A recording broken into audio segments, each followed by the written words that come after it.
Eureka. The trees, the snow, the wildlife, the warm feeling of joyful exploration. Wait, who pulled Pazuzu?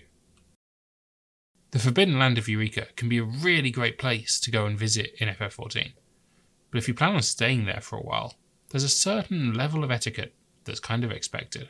You see, whereas in Bozja you basically just face roll your way through skirmish after skirmish, Eureka's a little bit more nuanced.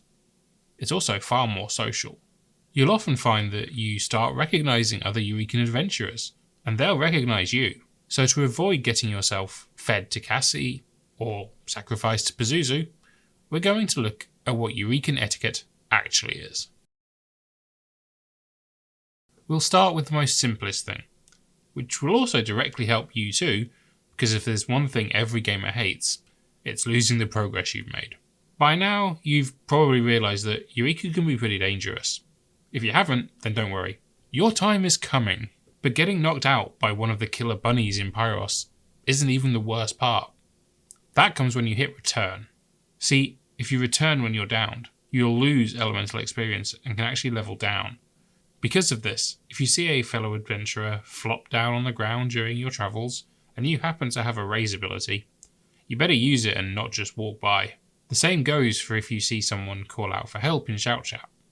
Eurekan etiquette states that no one is left behind. And I know, the person calling out for help is a whole 2 minutes ride in the wrong direction.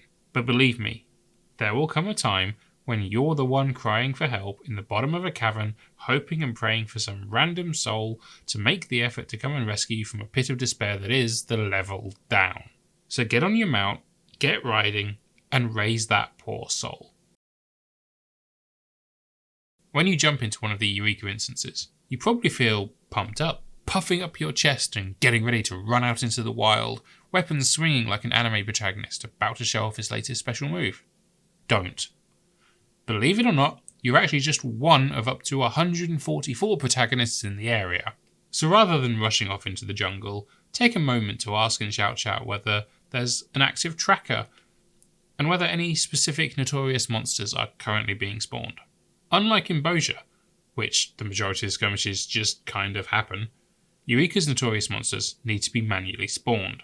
The tracker will show you what is currently available to be spawned, and if the notorious monster that's being farmed requires you to fight monsters that are, at max, 2 levels above you, you can actually help out. This speeds up the process for everyone on the monster hunting train, whilst also helping you get more of your juicy, sweet elemental experience.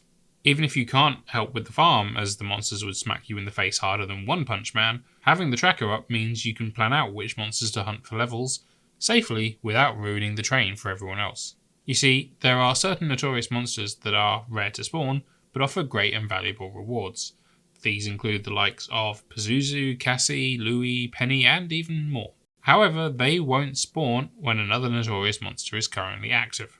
So by having the tracker open, you can see if these big bad beasts are ready to spawn, and if they are, you can make sure you're not grinding enemies that will spawn a different notorious monster. Everyone in Eureka has had that moment where they were just casually grinding out their challenge log for the week and suddenly there's a notorious monster on their head. And yes, it can certainly be tempting to just run in and start fighting it like the super god gamer monster hunter you want to be. But once again I say this to you. Don't. Early pulling a notorious monster is the super fast track to getting yourself offered up to Louie and blacklisted by the community. When a notorious monster is spawned, Eurekan etiquette dictates that you put the location in shout chat to alert every other hunter in the area, and then you find somewhere safe nearby, pull out your favourite copy of Mikote Monthly, sit down and wait. Typically, you should wait until about 27.5 minutes left on the clock for the notorious monster, and then just ask if anyone is still on the way. If someone replies that they are, then get comfortable. You're going to wait for them. Once everyone who wants to fight the notorious monster has arrived, it can then be pulled, and that's when you get to flex your muscles in front of an audience.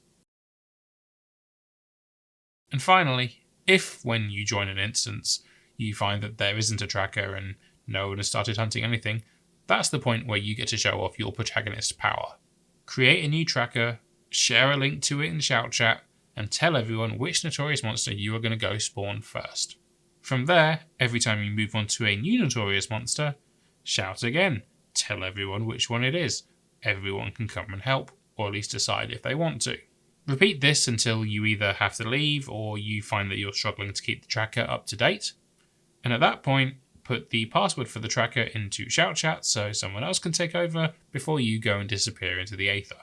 And there we have it. Now you know how to make friends in Eureka and not get pushed into Pyros' lava pits like you were Gollum. Thanks for watching, and stay tuned for more Eureka content.